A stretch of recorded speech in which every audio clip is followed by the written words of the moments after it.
Hark the bardic paladin, who sings and plays again. He tells the tales of glory, and weaves a magic story. He'll join you at your table, and ask you to share a fable.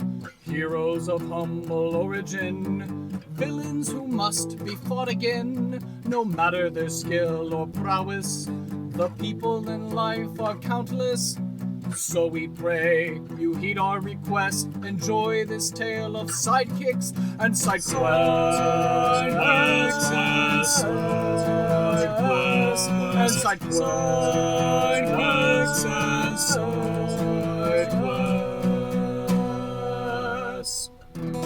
Episode 65, Jasper the Frog-Errant.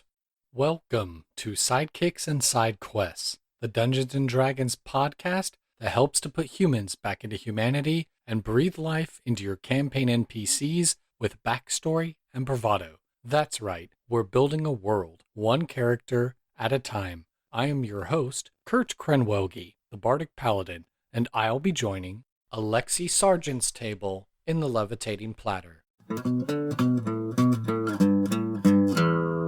Hello everyone, and welcome to another exciting episode of Sidekicks and Side Quests, the best unofficial Dungeons & Dragons podcast, in my humbly biased opinion. I've got another awesome guest lined up for you, but before we introduce our guest of the show, we want to give a shout out to our first sponsor, Plus One EXP. Tony Vicinda is the mastermind behind this mastercraft of beard balms, game design, and community building. He's got beard balms named after all the basic stats from D&D, so get a bottle, apply it to your facial features, and smell the sweet aroma and the sweet victory that comes along with increased strength, dexterity, charisma, and more.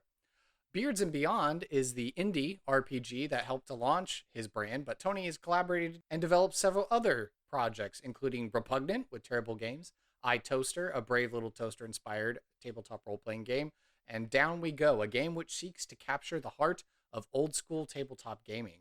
If you support Plus One EXP, either by buying something from them or supporting them on Patreon and the like, it all helps funnel into the Plus One Forward program, which seeks to support additional indie tabletop content creators to continue making awesome stuff.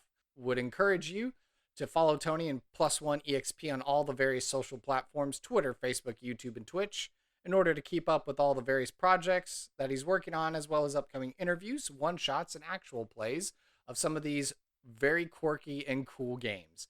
And if you don't mind, head on over to plusoneexp.com, use my affiliate code Randolph when you're buying a beard balm or a game in order to save some savings on your purchase at no extra cost to you. Again, the code's Randolph at checkout on the website plusoneexp.com. Let me concur with that, actually. Oh, there we go. Yeah, Tony Yes. Vicinda is good people, and Plus One EXP has been a big support to the whole indie games community and to some projects of mine in particular. You can check out Plus One EXP's YouTube channel to see a video of me running my game Autumn Triduum with Tony and others. There we go. Well, since you segued into it beautifully, hello, mystery guest. Would you care to introduce yourself and tell us what it is that you do? Absolutely. So I am Alexi Sargeant. I do many things. By day, I write and I edit. You may have seen my writing crop up in publications like First Things, The New Atlantis, The Weekly Standard back in the day. And I also do game design. So I have been making independent role-playing games like The Great Soul Train Robbery, a game about desperados robbing the train to hell, and Back Again from the Broken Land, a Tolkien-esque game about small adventurers sharing stories on the way home from an epic war. And all of that game design happens under the label Cloven Pine Games, so check out Cloven Pine Games on Twitter and on itch.io to follow my gaming endeavors. And spoiler alert, podcast listeners, I am one of the Kickstarter backers on Back Again from the Broken Lands, and I am excited to be able to get my copy of it soon. It looks very cool. I watched for a little bit of video that y'all put up.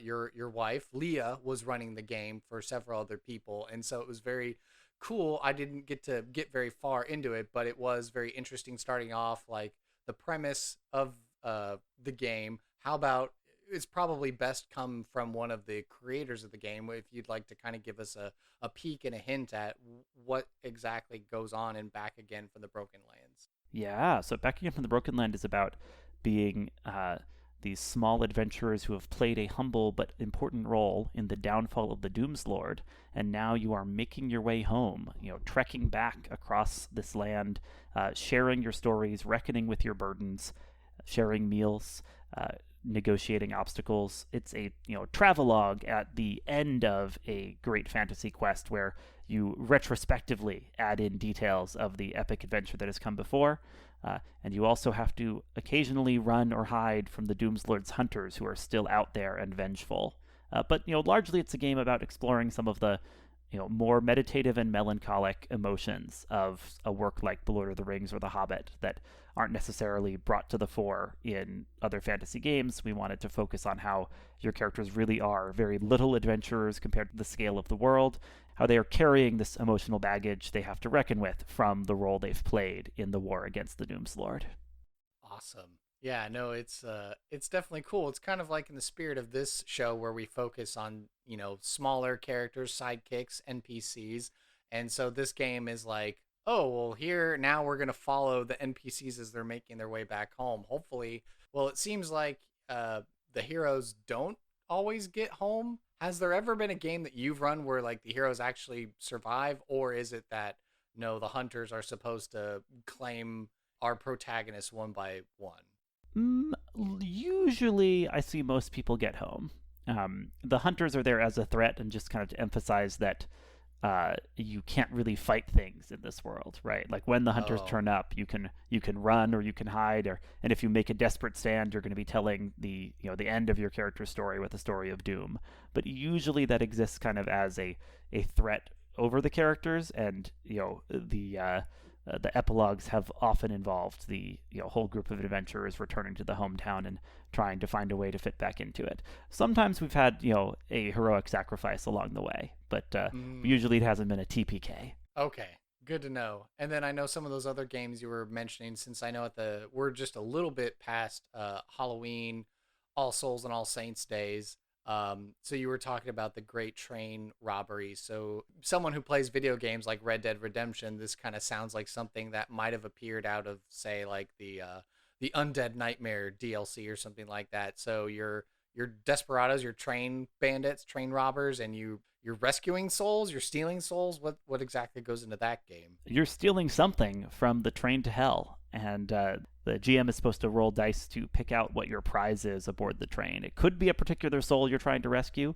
It could just be, the greatest gold bullion score in history, or it could be a song so pure the devil couldn't let humanity have it, right? So there's just some fabulous prize aboard the train that is worth, risking the perils of the train to hell to claim. It is a game that, has elements of allegory and elements of Weird West action, and it's been a lot of fun to get to develop that and put it out there for folks. Okay, and then the last one, in the ambience of spookiness, and I think Tony actually did a live one-shot actual play of this game of yours, Autumn Triduum, you said. Nuns fighting evil? Correct. What more? What more do you need to tell us to sell us on this? So this is a game about religious sisters confronting the forces of darkness from All Hallows Eve to All Souls Day. So yes, you get to play as members of this convent who are investigating spooky happenings and then gathering together to thwart the machinations of the devil in order to deliver their sisters and themselves from the shadow of evil. That's pretty cool. It's fun. I mean, yeah, for my listeners out there who may or may not be Catholic, nuns are real. They are for sure serious. They're your friends, but, they're also our mamas out there. They're not going to let the devil get the best of us. So being able to role play, being, a religious sister, getting to confront that on such the culture would say spooky, but we would say maybe the more somber and serious and contemplative season, perhaps, of the year. Yeah, it's definitely a game that is about diving into the seasonal and religious meanings of All Hallows Eve, All Saints Day, and All Souls Day. Awesome. Well, I think it's easily a softball question, but do you currently or have you ever played Dungeons and Dragons before? I play and run a lot of role-playing games. I have only done a little of that in Dungeons and Dragons. So my experience of D&D is playing a little with my brother, who's a big fan, and playing a little play-by-post game with a friend who was running some D&D kind of with a setting heavily inspired by John Harper's Blades in the Dark, actually, but with D&D mechanics. So I've got a little taste of the granddaddy of role playing games, but I actually came into the hobby through indie games, through running things like Dread, which is a horror game you play where the mechanic is a Jenga tower, right? So as the story unfolds, you pull blocks from the tower, and if you cause the tower to collapse, that is the end of the line for your character. It's a role-playing game, right? Like, you've built a character, you're playing out this horror scenario, but instead of rolling dice, everything is about this increasingly precarious tower, and that's been a fun game to run, usually as a one-shot, often around Halloween, to get people in a kind of spooky, exciting RPG mood. We mentioned a couple of the games I've designed. I guess I should shout out one or two more of the games I play the most. I love Masks, the superhero RPG from Magpie Games. That's a game that's powered by the apocalypse. That's sort of a lineage of games with a similar design philosophy. And Masks is specifically about a team of young superheroes finding their place in the world and figuring out how they can measure up to the adult heroes of their universe. I ran a campaign of Masks that lasted for more than a year, which was a lot of fun. Who else should I give shout-outs to?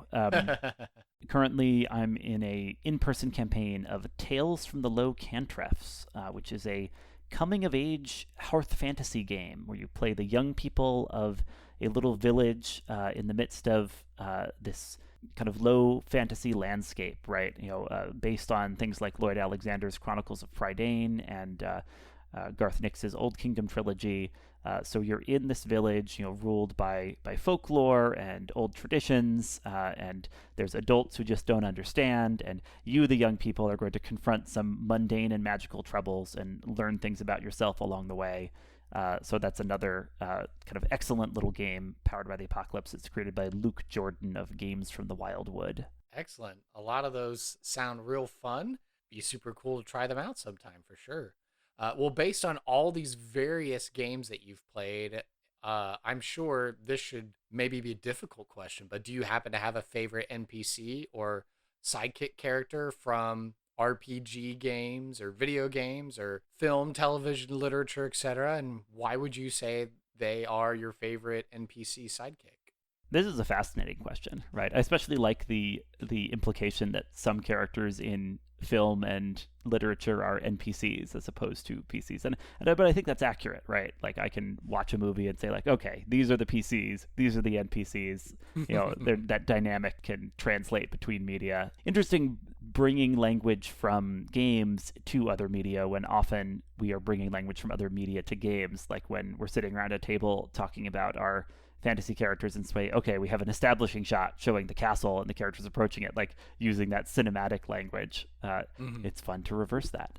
But this is all to avoid actually having to make a choice. I think I'm going to pick someone from the long-running Masks campaign I discussed, because since I was GMing that game, the NPCs were my characters in that, right? And so I definitely had, a number of favorites from that. My players might say their favorite was the Time Sloth, which was a sloth that could slow down time. It lived in the zoo of our superhero city, and it mostly just hung out in its enclosure, slowing down time. But since one of the characters had promised his alien overlords that he would acquire the Time Sloth for them, it became a kind of major force of their campaign, because as he kept not quite managing to acquire the Time Sloth, he kept racking up consequences for not delivering the Time Sloth to his extraplanetary overseers yet. But the Time Sloth is not my favorite. The Time Sloth just became a meme where my players like made me a T-shirt with the Time Sloth on it and everything. That's cool.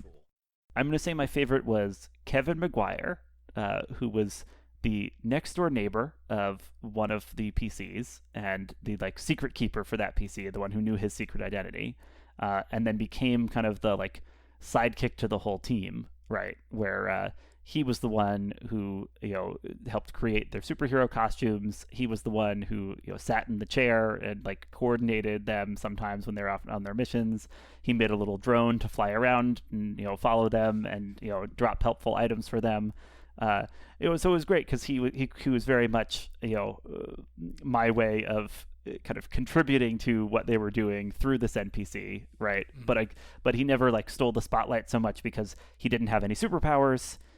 He was definitely less skilled in many ways than the other PCs.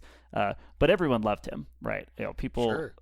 People got very into Kevin, and his kind of desire to be a kind of full member of the team was ultimately gratified, right? Like people didn't kind of like push him out of the clubhouse. They were cool with Kevin being part of their superhero team, the Salvatores. And integral to their operation. Oh yeah. A linchpin, absolutely. He had an obsession with medieval knights, hence naming his drone the Sky Squire. That's cool. Yes. All right, and to go along with the rest of the theme of our show, do you happen to have a favorite side quest from an RPG, a video game, film, television, literature, B-plots, and whatever, etc.? And why has it been one of your favorite side quests? Yeah, I think I'm going to keep the theme going here. So there came a session in this Masks campaign where not all of the players could come, where the main team of superheroes were out of commission, and so we changed things up, and we had a B team stepping in.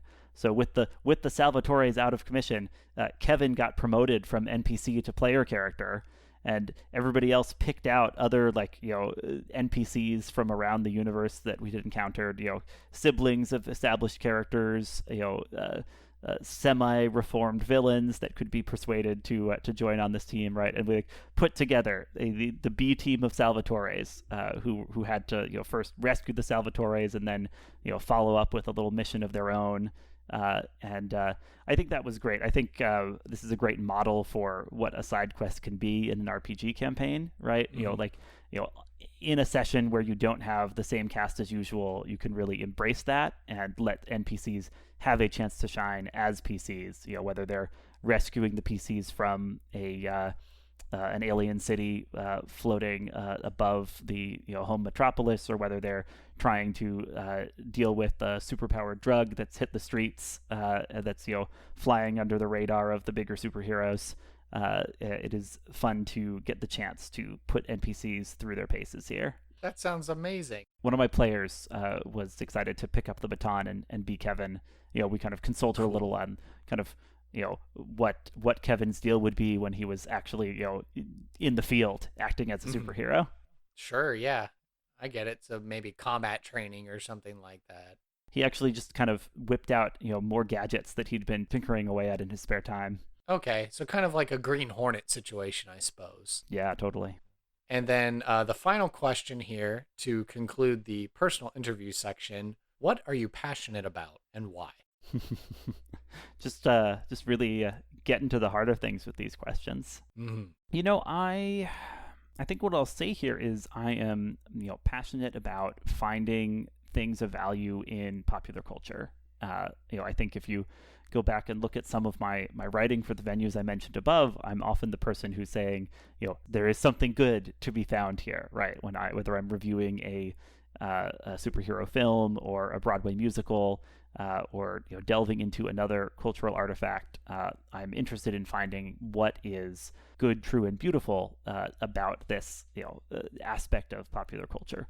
Not that I never panned something. You can look up my Rise of Skywalker review if you want to see what happens when I'm really quite disappointed in a piece of media. But I often am interested in sussing out what is good, what is spiritually enriching, what is kind of worth holding up for emulation or contemplation in the artifacts of fantasy and science fiction and superhero-dom and other kind of popular cultural phenomena. Awesome. Well, now that we've had an opportunity to learn more about Alexi, I think it's time we head into some NPC creation.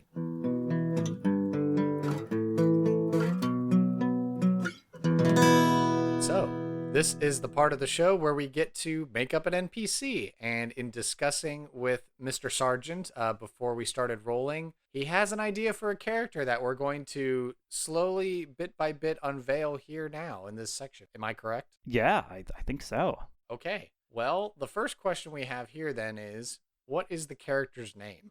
His name is Jasper. And what is the ancestry of this character? What's race, species? Yeah, Jasper is a talking frog, and like a frog-sized talking frog. We were discussing off air the apparently multiple different frog-like humanoid races of the Dungeons and Dragons, and he's not one of those. He is the size of a normal frog that you would encounter in the forest, say. So he's a tiny creature then, basically. Oh yes, a tiny frog creature, but he can rise up onto two legs when he wants to. Awesome. And what is the job or role in society for this character? He thinks of himself as a knight errant, wandering the world, righting wrongs. It's possible no one agrees with him, right? But he takes it very seriously that as a frog with a sword and a vision of justice, he needs to be slaying monsters and bringing right to the world. So one could say he's an Arthurian amphibian. Oh, absolutely. Awesome. All right. And when we picture Jasper, this miniature knight that is a frog, could you describe the physical appearance? When we're going to meet Jasper, what are we going to see? He's got green skin.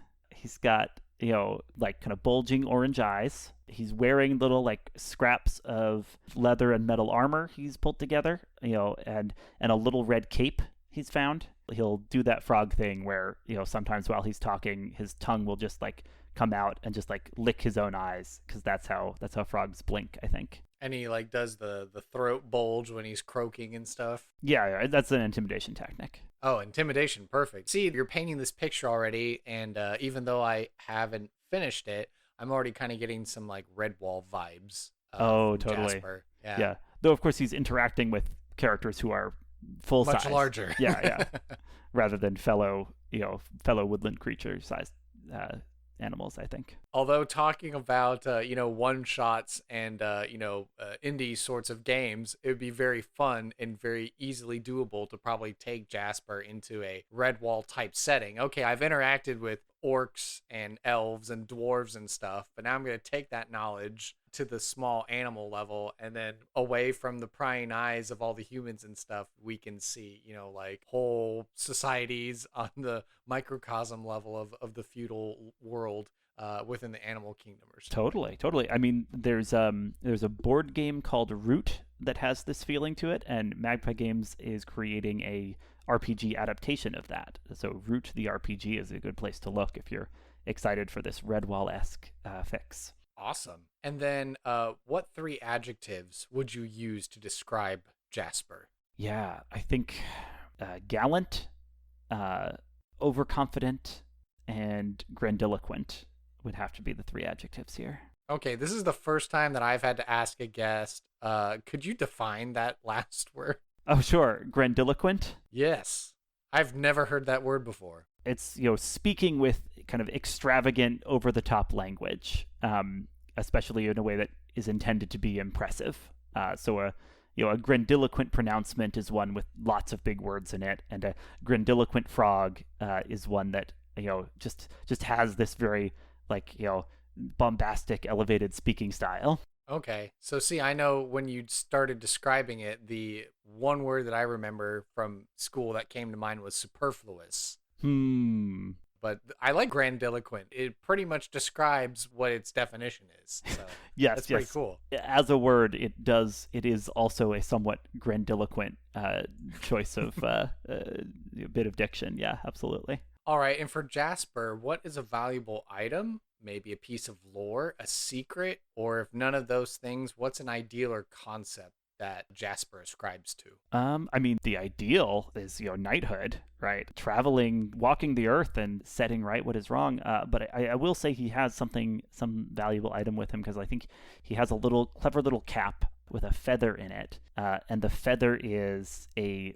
token of favor from the birds of the forest. And all birds anywhere will recognize this feather as, kind of entitling the bearer to their deference and perhaps their assistance. And probably safety as well. The player characters are like, oh, cool, this talking frog, and then like an eagle swoops down and picks him up and just flies off. Like, well, I guess that's nature. No, they'll recognize this feather and kind of know that it grants him these privileges. That's awesome. I was going to say, do you already have a backstory in mind as to how Jasper came to be? Like, it's not every day that you meet a talking frog, especially in D&D. Like, you can meet beholders, you can meet dragons, you can meet, mushroom people, but, like, a talking frog, like, whoa, buddy. Yeah, I feel like it could be, a wizard did it. It could be a druid drank the wrong potion and turned himself into a frog. But Jasper doesn't remember being anything but a frog that talks, right? Like, he doesn't remember, like, being elevated from being a non-talking frog or being a human that was transformed. He just remembers being a frog and having this strong sense that what he ought to do is live out the knightly ethos and bring comfort to the afflicted. So we definitely leave a little bit of plausible deniability in your game. So if you have ulterior motives for Jasper's origin story, then you can easily plug those in. And the long-lost relative of one of your player characters could really be revealed to be Jasper or something. Oh, totally. Yeah. It's I leave that very open to your interpretation. Awesome. And when player characters meet Jasper, what's going to be a particular quest Jasper would be willing to recruit or hire player characters to go and do on his behalf? Yeah, he would want to accompany them, but he might admit that, having, slightly larger allies would be of assistance with this. I think Jasper has had these dreams of a beauteous frog maiden who is held captive in a terrible ancient tall tower. So the quest is, go to the ancient tall tower, ascend to the top, and find the beauteous frog maiden that he believes is there. Okay. Very interesting. So kind of I was going to say, I'm drawing on a traditional fairy tale here. So it sounds like a little bit like Sleeping Beauty, a kind of a twist Rapunzel. on Rapunzel. Yeah, but they're all frogs. The Frog Prince, and one might even argue the classic fairy tale of Shrek. Absolutely. All right. Jasper recruits the player characters to go along on this adventure to find the Forbidden Tower, ascend it, fight whatever evil's inside, and rescue the Frog Princess. What is going to be the reward in succeeding in this quest? Great question. I feel like if, the PCs can truly lend aid and help Jasper, find this beauteous maiden of his dreams, he would be willing to part with his precious feather from his cap, and then that becomes something that the PCs could wear, possibly more as like a lapel pin or whatever, right? But that would then convey the same privileges when it comes to wild birds that Jasper previously possessed. I'm wondering, in that circumstance, wearing it as a lapel or putting it in their own cap or something like that, does that mean building it up, obviously, for the size of medium-sized creatures? Does that mean that, like, large, huge, gargantuan type of bird creatures are maybe going to leave the player characters alone? Or in a oft-internet argument debate about the eagles in The Lord of the Rings, perhaps this would be your in-game universe explanation as to how you could summon the eagles in the first place to come and help you, when otherwise they wouldn't be bothered. So it was very funny because we began speaking about Back Again from the Broken Land, which is very much a game about hobbit-like creatures that don't get to ride eagles back home but have to take the long road. I think it's plausible that if you won Jasper's feather, you would be able to parley with great birds. You might not get to just like demand that they fly you places, but it's more like having a sort of diplomatic in with them such that you can start that negotiation. Okay. Yeah, that's pretty good. Because otherwise, I could say maybe it's like a one. Otherwise, it's like a one-time favor. If you're like, we're going to summon the Great Rock of the North, and then you what? Like the other villagers blink, blink. You're gonna do what? And then all of a sudden, this giant rock lands, and like, okay, we're gonna go fight the bad guy now. See y'all later. And then whoosh, a giant rock flies off or something. I think it's like any sort of little kind of token of regard from a group. It's the sort of thing where if you're like clearly sort of abusing it, they'll stop feeling they need to respect it as much, right? But if you're just Sure. if you're using it in a way that conveys respect for the group involved and like some degree of kind of humble gratitude for the gift, then you might be able to use it multiple times, right? But yeah, I agree. If you're just gonna like flash your feather and like demand the biggest bird come and fly you places, then it might not be as easy to cash it in again later. But Sure. if you treat the birds with respect, then perhaps the birds will do you the same favor in return. Right, you got to be like Gandalf. You got to whisper to the moth, and then the moth will take your message to the birds, and then you'll get rescued from on top of Saruman's tower. Precisely. But now we have to consider the consequence, because we can't assume that every group of adventurers is necessarily going to be lawful or good. But what's going to be the consequence of failure or refusing the call to the adventure put forward by Jasper? Oh man, the consequence of refusing the call. I think that's an interesting question.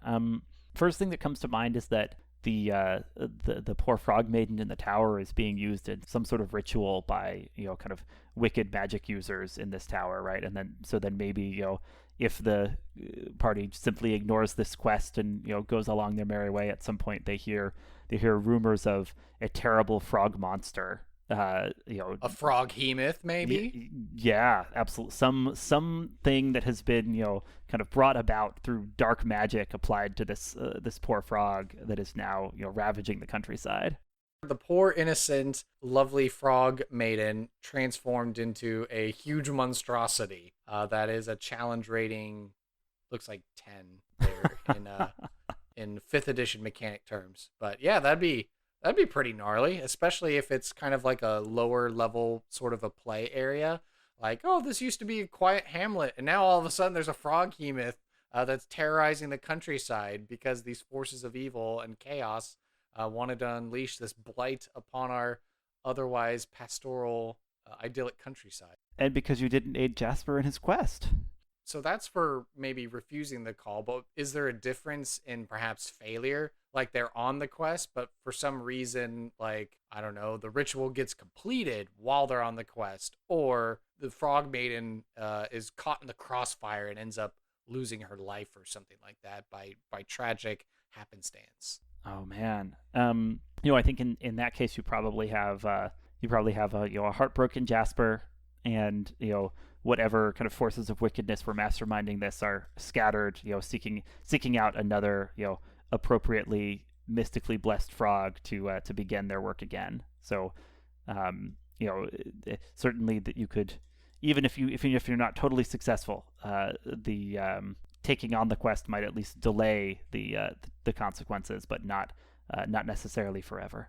And then here in my list, I do have some optional questions if you feel like you need to round out Jasper a little further. Otherwise, we could head into a random encounter.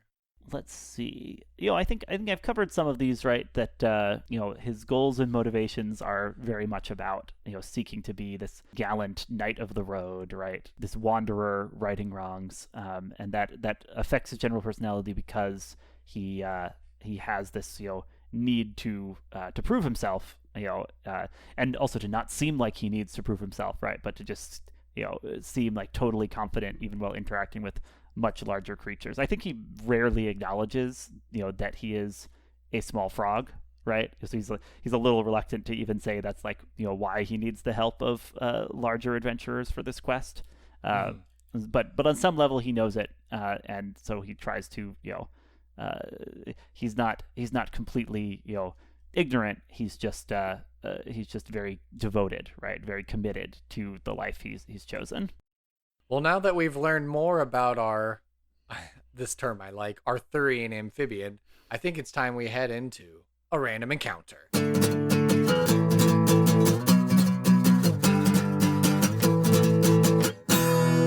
All right, and this random encounter of the podcast is brought to you by Reaper Miniatures. They have been Texas Titans of the tabletop industry since 1994, and they are right here in my backyard. It's so amazing, along with their warehouse and game store.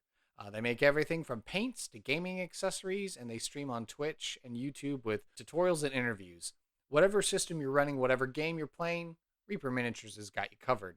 Every time you shop with them and spend at least $40 on your purchase, they're going to toss in a cool new free miniature of the month, and it's always something new, so all the more reason to keep coming back to their stores. If you visit my website, sidekicksandsidequests.com, you can find a link for this sponsorship and use my referral code link when you go to shop, and in this way you're supporting Sidekicks and SideQuests and getting some savings. By clicking this link on my website, it's helping to track the traffic that gets directed towards Reaper Miniatures, and so that's how that affiliate relationship continues to grow and our powers combine.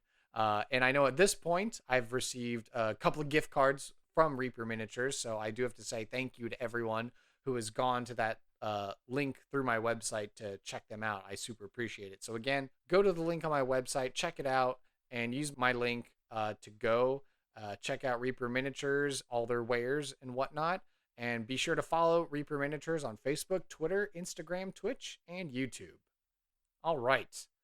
So with the random encounter section of the show, we like to do a role play. We like to do a vignette. We like to breathe and give life to our NPCs that are made on the show. So it goes without saying, I think Alexi is going to do a fabulous job portraying Jasper the Knight-Errant.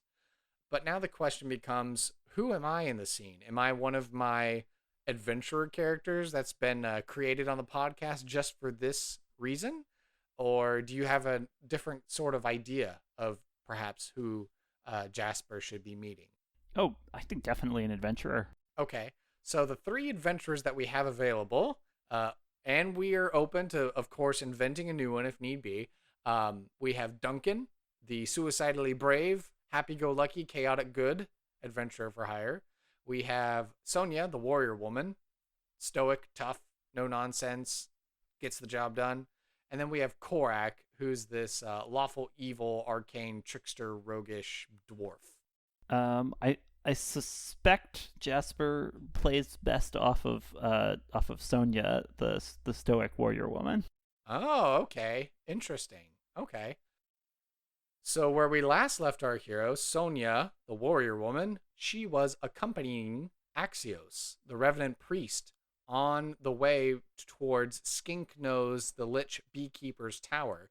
And after spending some time with this priest and learning more about the ways of religion and walking the narrow yet holy path, some considerable time has passed, since it does take quite an awful long time to get to Skink Nose the Lich's tower. She was able to work alongside Axios, and she formally now has some levels in Paladin.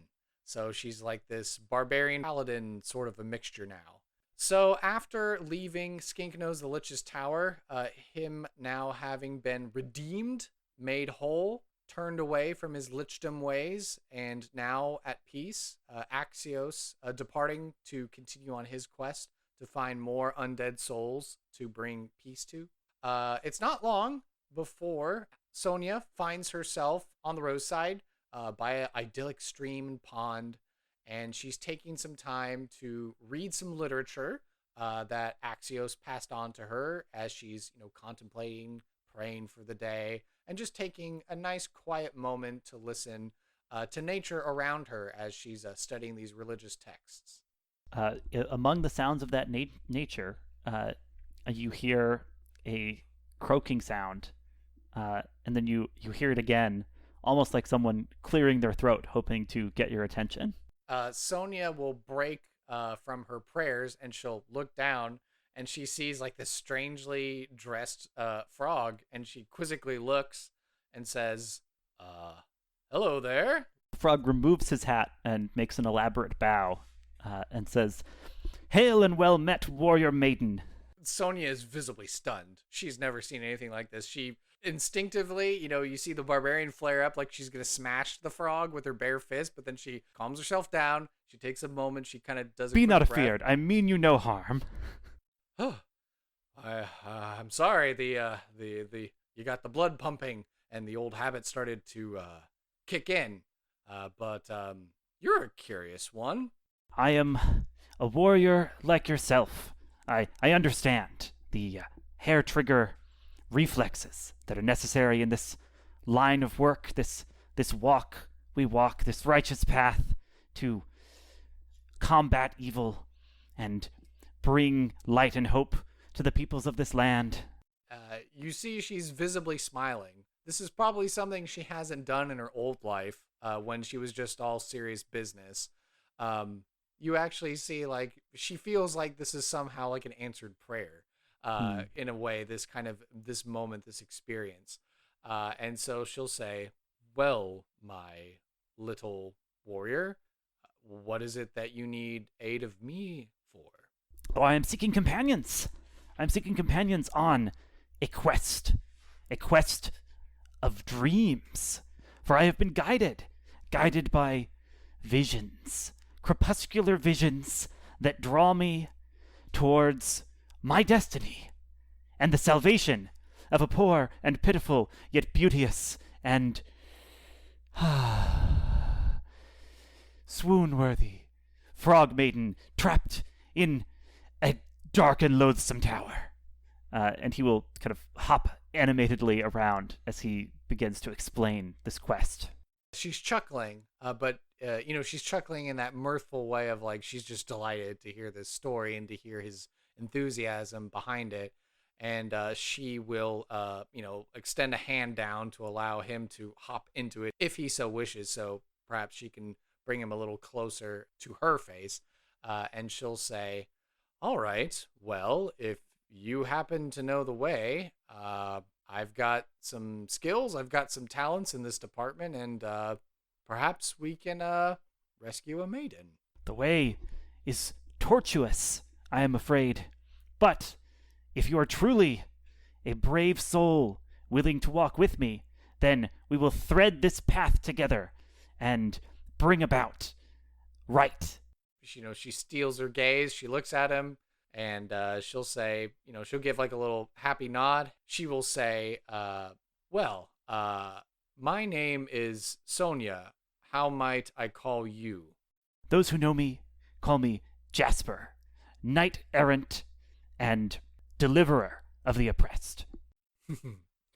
All right, Sir Jasper, I will place you upon my shoulder, for I walk much faster, and you can go ahead and lead me on the way. Then onward ho! Right, and he will draw his little rapier to point in the direction he believes the perilous tower to be in. And scene. Well, that was fun. I'm glad.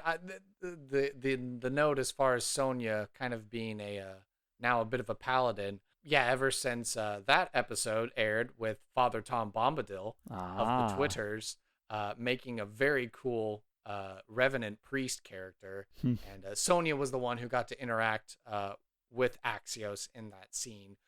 So I kind of thought, like, well, what would be the logical progression of her character? And so now Barbarian Paladin multi-class, I guess. With a frog on her shoulder. With a frog on her shoulder and, the smell of adventure in the air. So awesome. Yeah. What did you think of that little role play scenario there? Oh, that was very fun. Very happy to get to do that. And as we're starting to get here into the final thoughts of the show, what did you think of your overall experience on the podcast today? Did you think it was going to go this way? Oh, I didn't know. I had to refresh myself on the premise was what we were doing together, and at that point I was like, all right, we're gonna do this gallant frog, and it all kind of came together nicely from there. So that was enjoyable. All right. Well, since we're here in the final moments, I always like to leave the microphone open for the guest. So whatever you've got to plug, I know you listed off some awesome games, and so I want to be sure to let people know where to find you on social media, etc., and in what ways that they can support you, and any causes or whatnot that you care about, etc. Yeah, absolutely. You can find me on social media, both at Alexi Sargeant. That's ALEXI SARGEANT. That's my Twitter account for me as a person and as a writer. You can also find me at Cloven Pine Games, which is my game design handle. So follow at Cloven Pine Games on Twitter and on itch.io to check out my stuff. You can find games I've created on itch.io, including a couple that are available for free. You can also subscribe on Substack to Cloven Pine Games, where I've got a monthly newsletter talking through some games I've played, games I've run, bits of game design I've done. And, if you really are interested in checking out actual plays of role-playing games, the Cloven Pine Games YouTube channel has those. So I post sessions that I run online for folks and repost when I'm a guest somewhere, like the +1 EXP channel. Awesome. Well, Alexi, this was super awesome. I'm glad that we had this time to speak and make Jasper as a character and now place him in the hands of the wider D&D tabletop community. And I can't wait to hear all of the stories of a small errant knight finding their way into the hearts and souls of games around the world. Absolutely. All right. Thank you so much. Thanks for having me. Thank you for listening to this episode of Sidekicks and Side Quests. Be sure to subscribe to the podcast through Apple Podcasts, Google Play, Spotify, and Overcast. Or feel free to save the RSS feed to use the app of your choice. Visit our website, sidekicksandsidequests.com, for links, write-ups of the NPCs, and to learn more about the show and the guests who have been on it. To stay up to date and interact via social media, you can follow the podcast on Facebook, Twitter, and Reddit by searching for SideKQ Podcast. I would love to talk D&D and showcase your fan art, stories of how you used our NPCs, discussions, and commentary. If you would like to hail the bard, send an email to sidekicksandsidequests@gmail.com. To help this show be the resource it's meant to be, I ask that you please leave a review on iTunes to help spread the word, and share our show with your friends and family. Whether you're a veteran player or an aspiring dungeon master, there's something here for everyone, and I want to hear about it. Sidekicks and Side Quests is unofficial fan content permitted under the fan content policy, meaning I'm not approved or endorsed by Wizards. Portions of the materials used are property of Wizards of the Coast, copyright Wizards of the Coast, LLC. Thank you for your support, and I'll see you at the pub next time. Bar to rock on 1, 2, 1, 2, 3, 4.